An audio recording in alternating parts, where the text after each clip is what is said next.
बिस्मिल्लाहिर्रहमानिर्रहीम। मायोसिस। इस टॉपिक में हम इन सवालों के जवाब तलाश करने की कोशिश करेंगे कि किस तरह से एक सेल से 4 सेल बन जाते हैं और किस तरह से क्रोमोसोम नंबर जो हैं वो रिड्यूस हो जाते हैं डॉटर सेल में। कि अगर मदर सेल में 4 क्रोमोसोम प्रेजेंट हैं तो डॉटर सेल में किस तरह से उनकी तादाद 2-2 हो जाती है। और ये भी देखेंगे प्लांट्स में कब होती है और एनिमल्स में कब होती है, क्रॉसिंग ओवर कब होती है और न्यूक्लियर मेम्ब्रेन कब डिसॉल्व होती है मियोसिस में। और फिर हम देखेंगे मियोसिस और माइटोसिस में डिफरेंसेस। तो मायोसिस ऐसी सेल डिवीजन है जिसमें क्रोमोसोम नंबर जो हैं रिड्यूस हो जाते हैं। रिड्यूस होने से हमारी मुराद ये है रिड्यूस टू हाफ। और ये सिर्फ ऐसे सेल्स में हो सकती है जिनमें क्रोमोसोम के पेयर्स बन सकते हैं, जैसे डिप्लॉइड सेल या टेट्राप्लॉइड सेल। जैसे हमारे पास ये एक सेल है जिसमें 4 क्रोमोसोम हैं, तो मियोसिस के नतीजे में, पहली डिवीजन के नतीजे में, एक सेल से बनेंगे 2 हैप्लॉइड सेल्स। कि अगर इस सेल में 4 क्रोमोसोम प्रेजेंट हैं तो उससे बनने वाले दोनों डॉटर सेल्स में क्रोमोसोम की तादाद हाफ हो जाएगी। और फिर इन सेल्स में होगी सिंपल माइटोसिस जैसी डिवीजन, जिसके नतीजे में हर एक डॉटर सेल से 2 मज़ीद डॉटर सेल बन जाएंगे और टोटल 4 सेल जो हैं फॉर्म हो जाएंगे।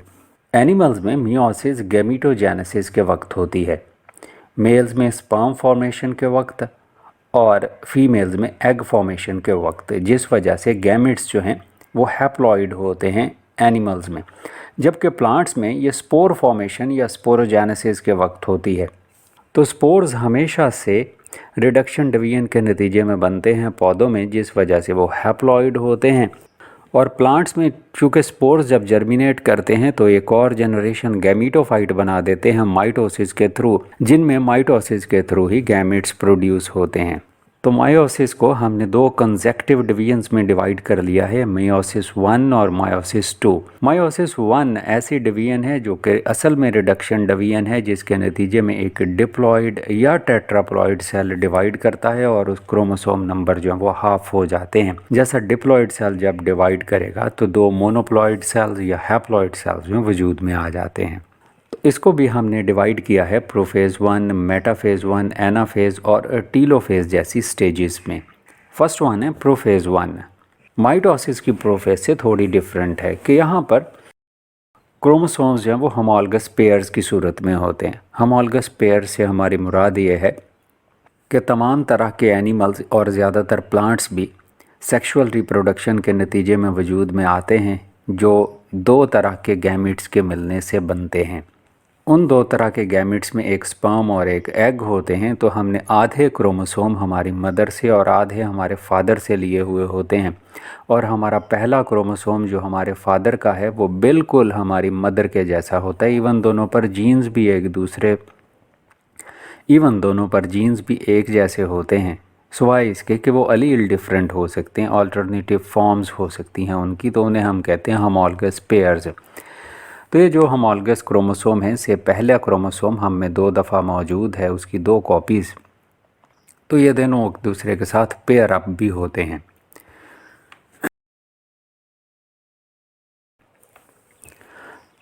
तो होमोलगस पेयर्स होने की सूरत में डिप्लॉइड सेल्स में हर तरह के 2-2 क्रोमोसोम्स जो प्रेजेंट होते हैं। और एस फेज़ में हर एक क्रोमोसोम रेप्लिकेट भी हो चुका है, जिस वजह से हर क्रोमोसोम के अब 2-2 क्रोमेटिड भी होते हैं। तो हमने अपनी कन्वीनियंस के लिए इस प्रोफेज़ 1 को 5 स्मॉलर स्टेजेस में डिवाइड कर लिया है। फर्स्ट वन है लेप्टोटीन, फिर जाइगोटीन, फिर पिकाइटीन, डिप्लोटीन और डायाकिनेसिस। तो लेप्टोटीन जिसका मतलब होता है थिन थ्रेड। तो क्रोमोसोम्स जो हैं वो चूँकि हमें थिन थ्रेड की सूरत में विजिबल होना शुरू हो जाते हैं यहाँ पर कॉन्डेंसेशन और कॉइलिंग की वजह से, इसी वजह से हमने इस स्टेज का नाम रखा है लेप्टोटीन। न्यूक्लियर साइज़ इसमें इंक्रीज़ करता है। जैसे इस सेल में हमने 4 क्रोमोसोम रिप्रेजेंट कर लिए हैं। ये एस शेप 2, एक रेड और ग्रीन जो हमने रिप्रेजेंट किया, ये 2 होमोलगस क्रोमोसोम हैं। और इसी तरह से दूसरे ये जो जे शेप से उल्टा जे हमने बना लिया है, ये दो और होमोलगस क्रोमोसोम हैं कि एक सेट रेड वाला से हमें हमारे फादर से मिला है और ब्लू वाला हमें हमारी मदर से मिला है, तो 4 टोटल इस सेल में क्रोमोसोम प्रेजेंट हैं। नेक्स्ट स्टेज कहलाती है ज़ाइगोटीन, जिसका मतलब है पेयर्ड थ्रेड। अब इसमें हर एक क्रोमोसोम जो कि 2 सिस्टर क्रोमेटिड्स पर मुश्तमिल होता है वो पेयर अप हो जाता है अपने होमोलगस क्रोमोसोम के साथ। इस पेयरिंग को हम कहते हैं साइनेप्सिस। जैसा सेल में हमने ये 4 क्रोमोसोम रिप्रेजेंट किए हैं उनकी पेयर्ड फॉर्म में, जिसमें से हर एक के 2-2 क्रोमेटिड्स प्रेजेंट हैं, इसी तरह से हमने इस साइड पर ये जो ब्लू और रेड में रिप्रेजेंट किया है कि ये ब्लू हमारा एक क्रोमोसोम है और रेड एक और क्रोमोसोम है, और ये दोनों आपस में होमोलगस क्रोमोसोम है, तो दोनों ही एक दूसरे के साथ पेयर अप हो जाते हैं। अब एक क्रोमोसोम में यहाँ पर जो हमने ब्लू में रिप्रेजेंट किया इसके दोनों क्रोमेटिड्स आपस में कहलाते हैं सिस्टर क्रोमेटिड्स। इसी तरह से रेड के भी दोनों क्रोमोसोम दोनों क्रोमेटिड्स आपस में कहलाते हैं सिस्टर क्रोमेटिड्स। और जब ये पेयर अप हो जाते हैं तो पेयर अप होने के बाद अब ये 2 क्रोमोसोम बाईवेलेंट की सूरत में आ गए हैं, या इसे हम टेट्राड भी कहते हैं। टेट्राड इस वजह से कि इस पूरे पेयर में 1 2 3 4 क्रोमेटिड्स प्रेजेंट हैं, और इन 2 क्रोमोसोम्स के, इन 2 होमोलगस क्रोमोसोम्स के जो क्रोमेटिड्स हैं जिन्हें हम ब्लू और रेड में रिप्रेजेंट किया है यहाँ पर, ये दोनों आपस में कहलाते हैं नॉन सिस्टर क्रोमेटिड्स। और ये जो पेयरिंग और साइनेप्सिस होती है ये पॉइंट टू पॉइंट होती है, जीन टू जीन होती है। थर्ड स्टेज प्रोफेज में कहलाती है पेकाइटीन। ये पेकाइटीन में होमोलगस क्रोमोसोम्स जो कि 4 क्रोमेटिड्स पर मुश्तमिल होते हैं, जिन्हें अभी हमने कहा टेट्राड कह देते हैं, तो इनके नॉन सिस्टर क्रोमेटिड्स जो हैं वो आपस में पार्ट्स एक्सचेंज कर लेते हैं। जैसे यहाँ ये हमने 2 क्रोमोसोम रिप्रेजेंट किए हैं ब्लू में और रेड में, इनकी साइनेप्सिस हुई और साइनेप्सिस के बाद इनमें ये क्याज़्मा बन जाता है, क्रॉसओवर बन जाते हैं, जिनके थ्रू ये अपने पार्ट्स को एक्सचेंज कर लेते हैं, तो नए जेनेटिक कॉम्बिनेशंस वजूद में आते हैं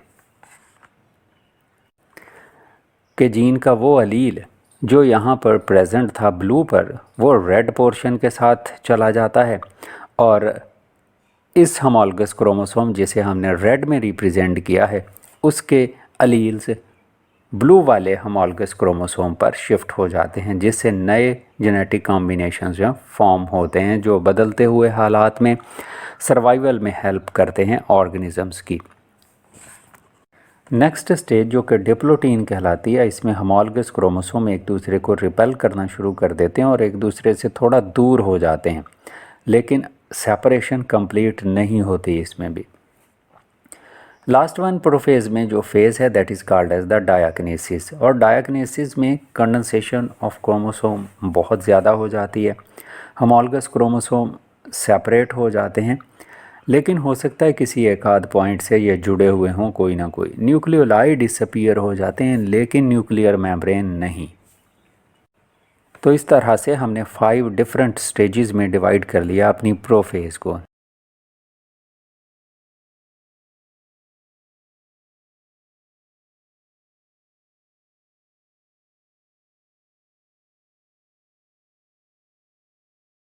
नेक्स्ट फेज़ कहलाती है मेटाफेज़। मेटाफेज़ में न्यूक्लियर मेम्ब्रेन डिसऑर्गेनाइज हो जाती है। ये एक बड़ा फ़र्क है माइटोसिस और मियोसिस में, कि मियोसिस में न्यूक्लियर मेम्ब्रेन जो है मेटाफेज़ में डिसऑर्गेनाइज होती है, जबकि माइटोसिस में प्रोफेज़ में हो जाती है। दूसरा इम्पॉर्टेंट डिफरेंस भी यहाँ पर ये कि होमोलगस क्रोमोसोम का pair in the form of bivalent के दोनों ही क्रोमोसोम्स वो अपनी 2-2 क्रोमेटिड्स की फॉर्म में एक ही स्पिंडल फाइबर पर अटैच हो जाते हैं, जबकि माइटोसिस में हमने देखा था कि एक क्रोमोसोम एक स्पिंडल फाइबर पर अटैच होता है। यहाँ हम देख रहे हैं कि ये जो हमने रेड और ब्लू में रिप्रेजेंट किए हैं ये 2 क्रोमोसोम दोनों एक ही स्पिंडल फाइबर पर अटैच होते हैं। इनकी ये अटैचमेंट इम्पॉर्टेंट रोल प्ले करती है कि क्रोमोसोम नंबर जो है वो डॉटर सेल में रिड्यूस टू हाफ रहे। नेक्स्ट एनाफेज़, असल में ये रिडक्शन फेज़ है। जो क्रोमोसोमल नंबर को इंडिविजुअल डॉटर सेल में हाफ कर देती है। यहाँ एक ही स्पिंडल फाइबर पर मौजूद जो 2 क्रोमोसोम्स थे वो दोनों एक दूसरे से अलहदा होना शुरू हो जाते हैं और एक पूरा क्रोमोसोम अपने 2 सिस्टर क्रोमेटिड्स के साथ एक तरफ और दूसरा दूसरे पोल की तरफ जाना शुरू हो जाता है, जिसके नतीजे में 2 होमोलगस क्रोमोसोम्स एक दूसरे से जुदा हो जाते हैं और एक सेल में एक क्रोमोसोम और दूसरे सेल में दूसरा क्रोमोसोम चला जाता है, जिससे इस सेल में जैसे अगर 4 क्रोमोसोम्स मौजूद थे तो 2 एक सेल में चले जाएंगे और 2 दूसरे सेल में चले जाएंगे, जैसा कि टीलोफेज में होता है। दोनों पोल्स पर दो दो क्रोमोसोम्स जो हैं वो पहुंच चुके होते हैं। इन 2 क्रोमोसोम्स जो बिल्कुल भी एक दूसरे के होमोलगस नहीं हैं, न्यूक्लियर इन्वेलप फॉर्म हो जाता है और इस तरह से 2 न्यूक्लियाई बन जाते हैं इस सेल में, जिनमें हर एक में 2 क्रोमोसोम्स प्रेजेंट होते हैं और फिर सेल वैसे ही पिंच होता है और 2 सेल्स में डिवाइड हो जाता है। तो इसके नतीजे में एक सेल से 2 सेल वजूद में आ जाते हैं जो कि हैप्लॉइड होते हैं, जिनमें क्रोमोसोम की तादाद अपनी मदर सेल के मुकाबले में आधी रह जाती है। कि मदर सेल में हमने इस एग्जाम्पल में लिया था कि 4 क्रोमोसोम मौजूद थे, अब वो 2-2 रह गए हैं। टीलोफेज 1 के बाद स्टार्ट होता है प्रोफेज 2 और मियोसिस 2। ऐसी कंडीशन जो कि बिल्कुल माइटोसिस जैसी होती है। इसमें अगर हम एक सेल को इन दोनों डॉटर सेल में देखें तो हम देखते हैं कि हर एक सेल में 2-2 क्रोमोसोम्स प्रेजेंट हैं। अब ये दोनों चूँकि होमोलगस क्रोमोसोम नहीं हैं, इस वजह से इनके पेयर अप होने का कोई चांस नहीं। और मेटाफेज 2 में ये दोनों homologous chromosomes 2 different centromeres 2 different spindle fibres पर अटैच होते हैं। और एनाफेज 1 में एनाफेज 2 में इन क्रोमोसोम्स के क्रोमेटिड्स एक दूसरे से सेपरेट आउट हो जाते हैं, इस तरह से कि 2 क्रोमेटिड्स जो हैं वो एक सेल एक पोल पर और 2 क्रोमेटिड्स जो दूसरे पोल पर चले जाते हैं। तो इस तरह से टीलोफेज 2 के आगाज़ एंड पर हर एक हैप्लॉइड डॉटर सेल से 2 हैप्लॉइड डॉटर सेल्स वजूद में आ जाते हैं। ये just like that of mitosis है, सिर्फ एक डुप्लीकेटेड जो क्रोमोसोम्स थे, ऐसे क्रोमोसोम्स जिनके 2-2 क्रोमेटिड्स थे। अब हम टीलोफेज 2 के एंड में देखते हैं तो यहाँ पर हर एक सेल में हमारे पास 2-2 क्रोमोसोम तो हैं, लेकिन ऐसे क्रोमोसोम हैं जिनमें हर एक में एक एक क्रोमेटिड जो है वो प्रेजेंट है। तो इस तरह से मियोसिस के नतीजे में एक डिप्लॉइड सेल जिसमें 4 क्रोमोसोम्स या 2 होमोलगस पेयर थे, मियोसिस 1 के एंड पर वो दोनों एक दूसरे से अलहदा हुए और हर एक डॉटर सेल में 2-2 क्रोमोसोम आ गए। फिर मियोसिस 2 के नतीजे में ये एक दूसरे से इस तरह से अलहदा हुए कि हर एक के क्रोमेटिड ही अलहदा हो गए हैं और अब 4 सेल हमारे पास बन गए और इन चारों सेल्स में क्रोमोसोम की तादाद 2-2 है। तो मियोसिस जो है वो गैमीट फॉर्मेशन के वक्त, स्पेशली जैसे ह्यूमन बीइंग्स को देखें तो हमारे स्पर्म बनते वक्त या एग बनते वक्त होती है, जिसके नतीजे में एक सेल से 4 सेल बनते हैं और चारों में क्रोमोसोम की तादाद 46 के मुकाबले में 23 रह जाती है। लेकिन ह्यूमन फीमेल्स में तो ये 4 सेल ऐसे नहीं बनते कि चारों ही ज़िंदा रह पाएँ। उनमें से हमें पता है कि एक लार्जर सेल एक स्मॉलर सेल बनता है।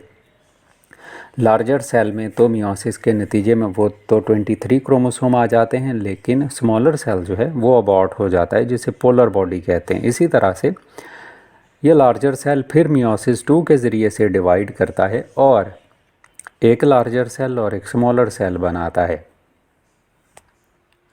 जो सेकंड पोलर बॉडी कहलाता है और अबॉर्ट हो जाता है। सिर्फ लार्जर सेल बचता है। ये सेल लार्ज इस वजह से बनता है ताकि फूड मटेरियल ज़्यादा से ज़्यादा साइटोप्लाज्म की सूरत में अपने अंदर स्टोर रख सके और डेवलपिंग एम्ब्रियो को नरिश कर सके। तो यह था हमारा टॉपिक मियोसिस, जिसमें हमने देखा कि किस तरह से एक डिप्लॉइड सेल से 4 हैप्लॉइड सेल वजूद में आते हैं।